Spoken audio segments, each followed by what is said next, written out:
Mr. President, I ask unanimous consent to vitiate the quorum call. Without objection. Mr. President, people voted for Donald Trump for all kinds of reasons, but the main reason was that they thought he would bring down the price of goods, groceries, food, housing, gas. Whatever his other faults, he was good for your money, people thought. But it has been almost 8 months now, and the persistent economic uncertainty and pessimism are no longer a temporary blip. It is now abundantly clear Trump is not making anything cheaper. In fact, he's purposefully making everything more expensive. Healthcare, groceries, toys, cars, housing, electricity, computers, clothes, booze, video games. Whether you're shopping at your local grocery store or Walmart, prices are continuing to go up, and that reality is catching up with the president. He's underwater with the public on his handling of the economy with a 57% disapproval rating, according to the latest polling. Now, Democrats learned this lesson over the last few years. Saying the economy is great or not as bad as it could have been while people struggle to afford basic necessities is not a winning strategy. So Trump is ruining the economy on purpose, but are people better off in other ways? Is the country better off in other ways? The answer is no. A month ago, Trump federalized the local police department in Washington, D.C., and deployed thousands of National Guardsmen and federal agents because of a so-called, quote, crime emergency. What does that look like? It looks like masked men with no identification walking up to people on the street, arresting them, and disappearing them into unmarked vehicles. Up until a few months ago, that would have sounded like a chilling scene possible only in a third world country. But now it's happening here in our cities and our communities. Now, whether you supported or hated the previous administration's immigration policies is not the point anymore. What possible justification is there for masked men showing up and abducting people without a trace?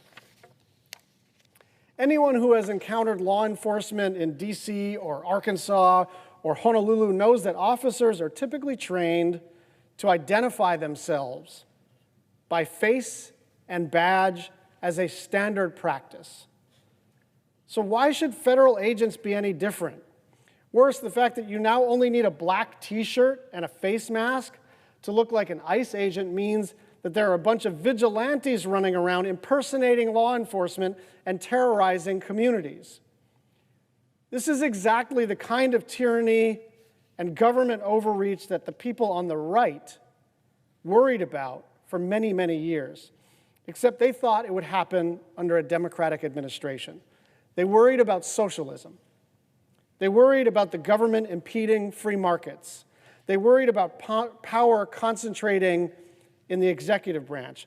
All of that is happening now under Donald Trump. We have the United States government taking a 10% stake in a private company, picking winners and losers in one of the most important industries for America's future. We have the leader of the free world forming a secret police of sorts to kidnap people and send them to foreign gulags. We have the President of the United States making $5 billion in one day by launching a new crypto product on the side. We have an entire administration more focused on tormenting private institutions into submission, universities, law firms, media companies, than delivering public services and making people's lives better. And here's the thing. All of this is part of the same project. There is this tendency, particularly among liberal pundits, to wave off parts of Trump's agenda as distractions. He may be decimating American foreign assistance and starving kids around the world, but that's a distraction. He may be sending armed troops and masked men into American cities without justification, but we're supposed to treat that as another distraction. But we don't need to outsmart ourselves here. We can acknowledge that two things are true at once. Donald Trump is trashing the economy and creating shortages of everything. Shortages of everything. Electricity, food, workers, healthcare. He is single-handedly ruining people's personal finances and the American economy on purpose because he believes in shortages. He wants there to be not enough workers, not enough healthcare, not enough electrons, not enough food. He believes in shortages. This is his economic philosophy. And his illegal actions and brazen takeovers of the media and the private sector institutions and American cities are the stuff of authoritarians throughout history and across the planet. These things are not in tension. They work together. They are the same thing. They are the same project. And so the question for us, and especially my Republican colleagues, is when is it going to be too much? We've blown past red line after red line these past 8 months. And it begs the question, is there any line that we won't cross? Because if not, we all know how this ends. I yield the floor.